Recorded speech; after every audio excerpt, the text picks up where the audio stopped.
আশুরার রোজা পড়বে সম্ভবত আগামী শুক্রবার।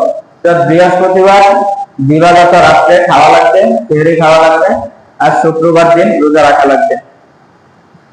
তাহলে আশুরার রোজার ক্ষেত্রে অনেকেই ভুল করে, সেটা হচ্ছে আশুরার রোজা রাখে একটা, অথচ হাদিসের মধ্যে আশুরার রোজার কথা আছে দুইটা রোজা। তাহলে আরবে আশুরার রোজাটা এই দিন যেহেতু ঈসা আলাইহিস সালাতু ওয়াস সালাম ওনাকে আল্লাহ তাআলা আসমানে উঠিয়ে নেন, আর ঈসা আলাইহিস সালামকে যখন তার অনুসারী খ্রিস্টানরা হত্যা করার জন্য পুরা ষড়যন্ত্র আসলেন এবং ঘরের ভিতরে প্রবেশ করলেন যে ঈসা আলাইহিস সালামকে হত্যা করবে, তখন আল্লাহ তাআলা ঈসা আলাইহিস সালামকে দুনিয়া থেকে উঠিয়ে নেন। ওই দিনটা ছিল আশুরার দিন। ওই দিনকে তারা স্মরণ হিসেবে খ্রিস্টানরাও এই দিন রোজা রাখে।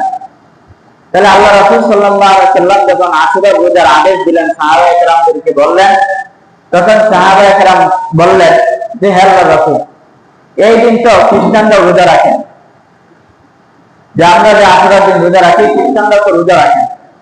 তখন আল্লাহ রাসূল জিজ্ঞাসা করলেন যে তারা কি জন্য রাখেন? তো তারা রাখে কারণ তারা ঈসা আলাইহিস সালামের শরণার্থে উনি যে এই দিন মুক্তি পেয়েছেন এই শরণার্থে রোজা রাখেন। তখন আল্লাহ রাসূল সাল্লাল্লাহু আলাইহি সাল্লাম বললেন যে ঈসা আলাইহিস সালাম উনি আমারও ভাই, আমারও জাতি ভাই, অর্থাৎ তাদের থেকে আমি তাকে আরো বেশি ভালোবাসি।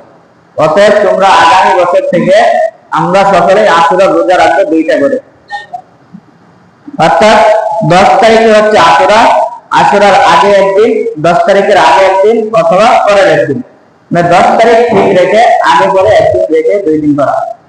যেমন ধরেন যদি আপনি আশুরার আগের দিন রোজা রাখেন তাহলে রোজা রাখতে হবে বৃহস্পতিবার শুক্রবার, আর যদি আশুরার পরের দিনে রোজা রাখেন তাহলে রাখা লাগবে শুক্রবার শনিবার।